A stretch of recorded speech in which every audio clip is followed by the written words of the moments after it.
Hello and welcome back here in the auditorium at x-dream events.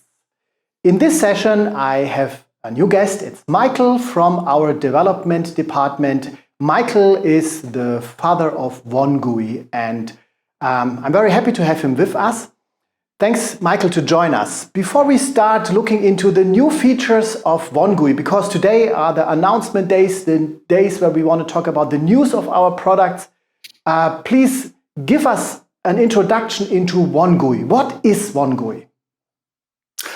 Certainly. Hello, everyone. ONE GUI is basically a monitoring software that users or operators can use to monitor job-based applications that focus on media file processing. So think transcoding solutions, for example, or quality control, things like that. And what third-party systems have we connected so far? So what transcoders, for instance? When it comes to transcoders, we have, for example, WFS by Harmonic, we have Vantage by Telestream, Speedrail by Mock Solutions, and of course, Capella's Cambria FTC. Am I missing anything? Let me check my list. I don't think I am. I think that's it when it comes to transcoding. We have, of course, quality software like integrator. We have, when it comes to sending files, we have Signiant, Manager, and Agents. Yeah. And ingest tools. I think you mentioned earlier Speedrail from Mock already. Yes, you're right. Yes. Yeah. It's a long list. It's sometimes hard to remember all of them. So you've explained that ONE GUI is a software that helps operators to keep overview on job lists, so tools that are processing long queues and lists of jobs. What are the features that ONE GUI is offering to those operators? Well, it gives you the option to, or it gives you the possibility to have jobs from different systems in one view. It gives you details on those jobs. It tells you what is their progress, what is their status. It allows you to do filtering. For example, if you wanted to see all transcoding jobs from a certain month, for example, you would be able to apply a filter to show you those jobs. And is every operating getting access to the same information, or are they somehow put into groups that have different permissions on the system? It really depends on your requirements. Of course, if you need just one view for all your users and they all want to be able to see the same content, then it's certainly possible. But of course, where the strength comes in is in being able to create user groups, apply permissions to those users, and then sort of control what certain groups or users are able to see. So, for example, I don't know, create a group of users which is only able to see the very basic information about jobs, and maybe only for transcoding jobs, but not QC jobs. Or maybe you could configure it in such a way that they wouldn't be able to see which jobs fail. So you have a lot of configuration possibilities there. And ONE GUI does also offer control. So it's not only about to monitor something, but I can somehow also interact with the jobs on the various systems. What are the possibilities? It depends on the connector. We call them connector. If you have a connector that connects to a certain system, of course, whether that is available or not. But in many cases, we have also the possibility to, as you said, interact with jobs. Let's take WFS, for example.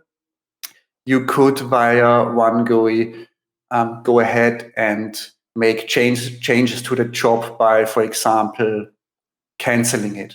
Or if you see with the monitoring tool that the job failed, then you might go ahead and fix that mistake, and directly via the monitoring tool, you can also then, if you wanted, go and requeue said job. So there is certain ways to interact with jobs. Yeah.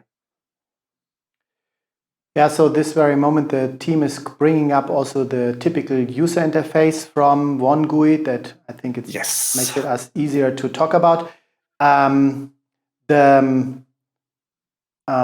Let's see whether they make it. What does make ONE GUI very special and a kind of unique? Well, of course, as I said, it integrates multiple pieces of software from all different kinds of vendors. So you have the option to view, let's stick with transcoding jobs from one vendor like Harmonic or Capella, and view them together in one view with transcoding jobs from different pieces of software from different vendors like Telestream, for example. So it's vendor overarching, basically. You of course can make it, you can of course enable multi-tenancy, basically. You can, best example again is WFS. Of course, with it comes the possibility to view a list of jobs, but if you logged into that server and looked at those jobs, the users would always see the same list of jobs. If they are not supposed to be able to see all of them, but maybe just a selection of jobs, then you're able to do so via ONE GUI, for example.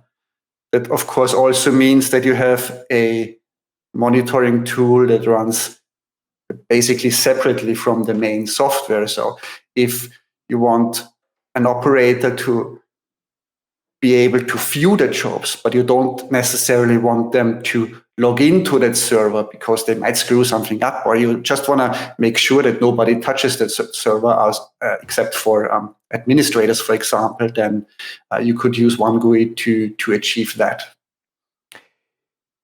Many thanks, Michael, for this introduction into the basics of the software. Now let's look into the new achievements, so the new developments that happened in the last month. We have integrated new third-party systems. Can you please give us a little bit of an idea about what are the new ones that we can monitor right now? Absolutely. So when we talk quality control, we already mentioned Interrogaten, but we now, of course, also support Pulsar by Venera, which is a quality control software. And in addition to that, we also now support Woody Intuit for ingests, basically. If we take Pulsar, for example, then you have, just like with all the other jobs, of course, the ability to check on the progress. When did the job start? When did it end? What files were analyzed? What was the result of the QC check? So those are the two main new ones. Two main ones. And now there are other improvements that we did, especially, for instance, about the installation. So this was a little bit awkward in the past. Now, how is this done today? That's very true. So in the past, if you wanted to install the software, usually you had to go through us, through support, basically. It was a bit complicated, but what it is now is basically just a next finish installer where you're able to do the initial configuration by yourself. And that way, it becomes much easier to do the installation without having to arrange an appointment with us. As you've just mentioned, there's the configuration side as well. What are the improvements for configuration? So installation now sounds to be very simple. Now, after the installation, let's say I have an unconfigured system. What are the steps to do then to configure the system to connect to the third party? That's the thing. In the past, the configuration of the third-party software usually went hand in hand with the installation. Where you needed the help of the support, and you sort of needed the help of the support in order to configure your systems. And then down the road, I don't know, maybe your password changed or the server moved to a new location. Then the process to make those changes was somewhat more complicated than necessary. So now you can easily change those settings yourself by simply going to the administrative user interface. There you have a section where you see all your current systems. You can get rid of them, change settings, or add new ones. I see. And on the other hand, another improvement is the licensing. So something has changed there as well. So how do we do licensing today? Yes, so it's also quite fancy how it works these days. So in the past, if you say you had a ONE GUI an installation that supported just the one transcoding farm, for example, and then down the road you purchased a new transcoding vendor, for example, or an additional one, a different one. If you then wanted that integrated, it basically meant that you again have to do a lot of interaction with us to support in order to get that working. How it works now is you receive the full installation, and based on the license you have, you get access to the connectors. So if, let's say, you have an installation where you are only using the WFS connector and you went ahead and purchased a, Capella farm, for example, then you just can get in contact with us. We send you a new license. You just apply that license and you refresh, and the new system is supported. So far we spoke mainly about monitoring. What other functionality is ONE GUI offering as well? As we mentioned previously, you have some ways of controlling jobs, interacting with them. You also have ways to, for example, get statistics about your jobs, which tell you, okay, I want to see which farm processed how many jobs in a certain time frame. Then you would be able to do that. Or for example, let's take a WFS farm, for example. You have your controller and you have your nodes. Then, for example, you have the possibility to see the status of your farm, where you have a little pop-up window that tells you, hey, those are your controller and your nodes, and that's the status of them. Just like if you went to the WFS directly and checked it on there. Instead, you can just do it remotely via our tool without having to log into the server itself. Yeah. Now, ONE GUI can also call other applications, so as a kind of a frame for others. And there are some from our portfolio. I think that's also a kind of an additional functionality that we can offer. Absolutely. So I think what you're talking about is the ingest browser, which is a small but fairly what do I want to say? Powerful tool that allows you to start ingests into all kinds of different third-party systems. And you're fairly easily able to integrate that into ONE GUI so that you have an additional view that allows you to show the ingest browser, or view the ingest browser rather, and use it from there. So we do have starting of workflows, monitoring workflows. We have kind of statistics, what's the look back. So it's all about this workflows that we can manage. We spoke about the various engines that we can connect to.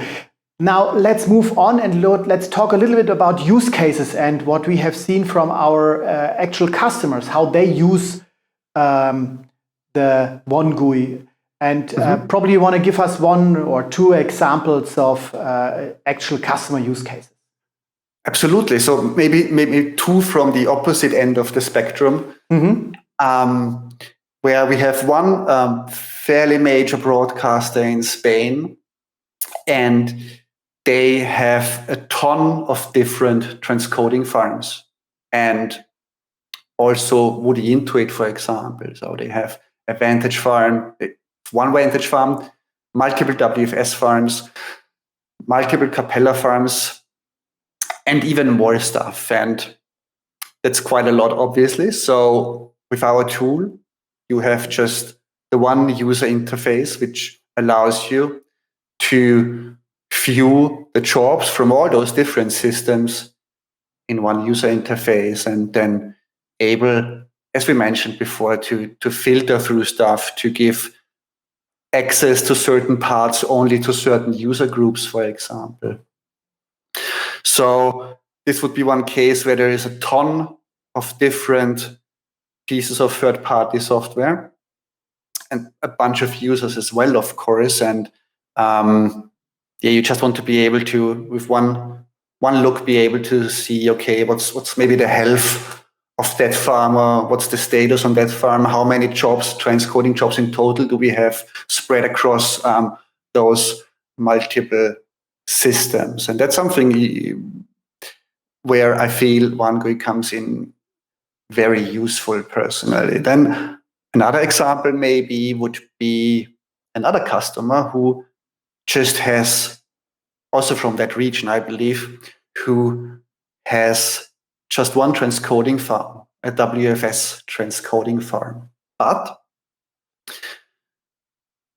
the thing is, in this case, the customer has a whole lot of customers themselves who are able to create transcoding jobs, to start transcoding jobs. And these users want access. They want to be able to monitor the status of their jobs. But of course, our customer is not interested in giving their customers access to all the jobs on their farm. So they use ONE GUI just for the single transcoding farm, but make heavy use of the multi-tenancy so that they can control who sees what, basically. Many thanks, Michael. So that gives us quite a good overview. So the customers that want to have overview of many systems, and the others that want to kind of split systems, the possibility of giving different access to different systems in different ways. Thanks, Michael, for joining us today. And there's the chance to meet Michael and me in just some minutes from now in the coffee bar. Please make use of that. On the other hand, we will have another session, a demonstration session, where we show ONE GUI more in action in a week from now. So please join us again on Thursday next week here in the auditorium at x-dream.events. Thanks for now, and bye. Goodbye.